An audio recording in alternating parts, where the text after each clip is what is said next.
gabar yar oo dhigata jaamacadda kuliyadda qaybta tarbiyadda ayaa waxay ka waramaysaa sidii ay ku weyday wixii ay mustaqbal lahayd. waxaa la dhashay 3 gabdhood oo kala dhigta dugsiga sare iyo kuwa dhexe. aabahood wuxuu ka shaqayn jiray dukaan si uu u helo waxay gabdhihiisa quutaan iyo waxay labistaan. gabadhani waxay ahayd qof dadaal badan xagga duruusta iskuulka. waxay caan ku ahayd xagga akhlaaqda iyo dadaalka ay waxbarashada ku bixin jirtay. waxay ahayd tusaale ay ku daydaan gabdhaha kale ee jaamacadda dhigta. marka lasoo gaabiyo waxay kulansatay sifaadka fiican ee qof lagu sheego. haddaba sheekada gabadha waxay ku bilaabatay sida tan. maalin maalmaha ka mid ah anigoo ka soo baxay albaabka jaamacadda ayaan waxaan arkay wiil dhalinyaro oo aad u qurux badan oo isoo fiirinaya sida qof i yaqaan. dheg jalaq uma aanan siinin oo waan iska sii socday anigoo cabsi igu jirtay. wuu isoo dabagalay isagoo igula hadlaya hadal aan wanaagsanin sida caruurta oo kale. wuxuuna igu lahaa qurux badan waan ku jeclahay inaan ku guursado ayaan rabaa. muddo badan ayaan ku raadinayay markii aan maqlay akhlaaqdaada iyo wanaaga ay dadka kugu sheegayaan. waan orday anigoo iska dhigitiraya waxa igu aqrinayo waayo weligay ima soo marin arrintan oo kale. guriga ayaan tegay anigoo daalan oo la yaaban arrintan. habeenkii oo dhan ma seexan. waxay igu noqotay yaab iyo amakaag. maalintii dambe markii aan kasoo baxay jaamacadda ayaan kula kulmay haddana iridka isagoo isugaya iidoo la cadaynaya. sidii si la-eg ayaan uga cararay. dhowr jeer ayuu sidaasi oo kale isoo weeraray oo aan ka cararay ilaa aan ka caadi yeeshay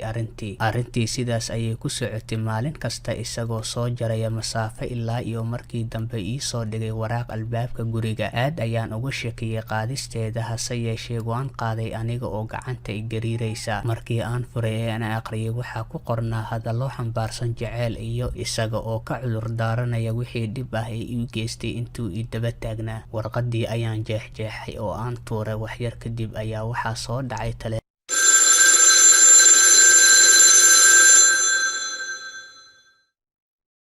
waa isagii. wuxuu i weydiiyey inaan aqriyo warqadii iyo in kale. haddii aad idab yeelan weydo waxaan u sheegayaa waalidkayga waana ogaan doontaa wixii kugu dhacaa ayaan uga cagad jugleeyay.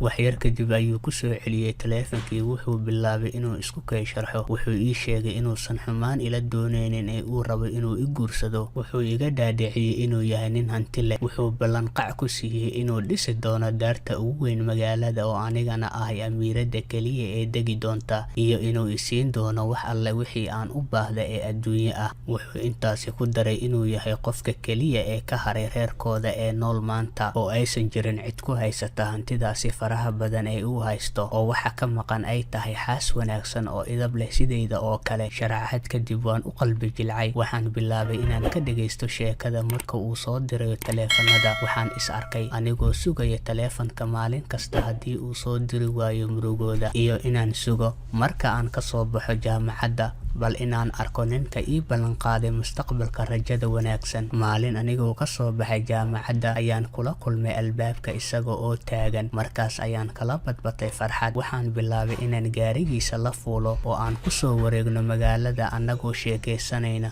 marka aan la joogo waxaan noqday sidii qof aan lahayn ikhtiyaar. sida uu ii hantay awgeed awood uma lahayn inaan isweydiiyo sababta aan ula socdo. waxaad moodaa inuu iga siibay wadnaha. waxaan bilaabay inaan rumaysto dhammaan hadaladiisa gaar ahaan markuu igu yiraahdo waxaad tahay xaaskayga mustaqbalka dhow. daar weyn ayaan kuu taagayaa. dunida oo dhan baan ku dabaalsiinayaa. dadna waa adiga oo keli. mar walba uu doonayo inuu qalbigayga soo jiito ayuu igu yiraahdaa daar weyn ayaan kuu taagayaa. dunida oo dhan baan ku dabaalsiinayaa. dadna waa adiga oo keli. maalin maalmaha ka mid ah maalin madow ayuu burburiyey nolosheedii siday u dhaneed. wuxuuna igu ceebeeyey ummadda horteeda. sidii caadada ahayd ayaan isla baxnay oo aan israacnay. wuxuu i geeyey guri aad loo qurxiyey oo si fiican loo gugulay. waana isgarab fariisanna annagoo is eegayna. waxaan hilmaamay xadiiskii nabiga sallallahu calayhi wasallam ee noogu digay inay nin iyo naag ajnabi kala ah meel cidlo ah wada fariistaan. waxaan bilownay inaan eegaya oo isaguna i eegaya ilaa aan iska arkay anigoo hoos jiifa. waxaan arkay anigoo gacan ku haynin wixii aan lahaa wixii igu qaalisanaa. waxaan soo kacay sidii anigoo waalan. markaas ayaan ku iray maxaad igu samaynaysaa? Ha cabsan, waxaa tahay xaaskayga. Sideen xaaskaaga ku noqday adigoon i mehersan? Ayaan ku celceliyey. Waan ku mehersan doonaa. Mardhow ayuu igu soo laafqawoojiyey. Guriga ayaan aaday anigoo murugaysan, lugaha qaadila oo ooynaya. Waxaa igu shidmay dab jirka oo dhan. Gabalkii ayaa igu madoobaaday. Waxaan bilaabay inaan habeen iyo maalin ooyo. Waxaan ka tegay waxbarashadeydii. Xaaladeydii ayaa sii xumaatay. Qoyskayagii ayaa igu wareeray ayagoo la yaaban waxa igu dhacay. Waxaanse isku samarsiiyey arrintii ii ballanqaaday ee guurka ahayd inuu fulin doono. Waqtigii ayaa dheeraaday ayadoo habeen iyo maalin ay iga cuslaatay buuraha. Talow maxaa ku xigi doona? Waatanaa balaayo kale oo ka daran tii hore. Taleefon ayaa soo dhacay.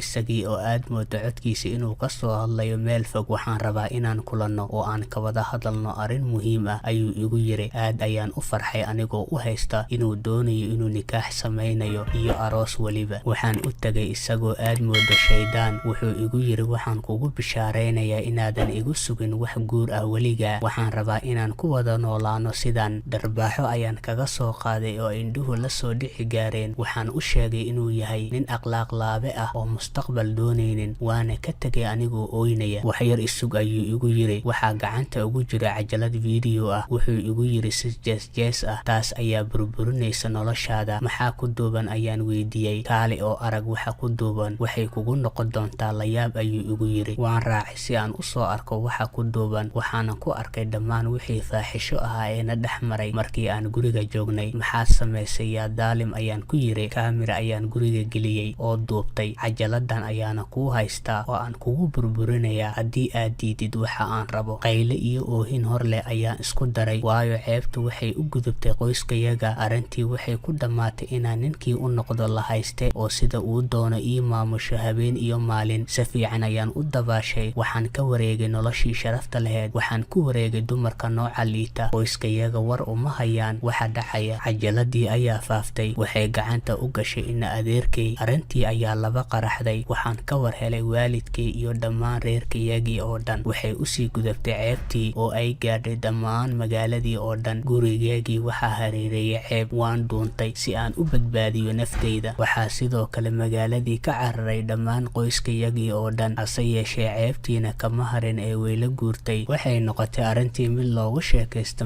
majaajilista. Cajaladii ayaa sii fiday oo gacanta u gashay dhalinyarada magaalada. Dadku waxay igu tilmaameen inaan ka mid ahay dumarka jirkooda ka ganacsado. Ninkaani hore wuxuu u soo dhibaateeyey gabdha sideyda oo kale uu iskuulka ka duufsaday. Ugu dambeyn waxaan go'aansaday inaan ka aarsado. Waxaana la kaashaday gabdhihii hore uu u soo xumeeyey, kadibna waa aan dilay. Waxaan u qoray sheekadaani si ay u noqoto waano gabdhaha yaryar ee soo kacaya, si aysan ugu kasoomin hadallada jilicsan ee ragga ku siraan dumarka. Waxaana sidaasi ku burburtay nolosheedii iyo tii qoyskayaga.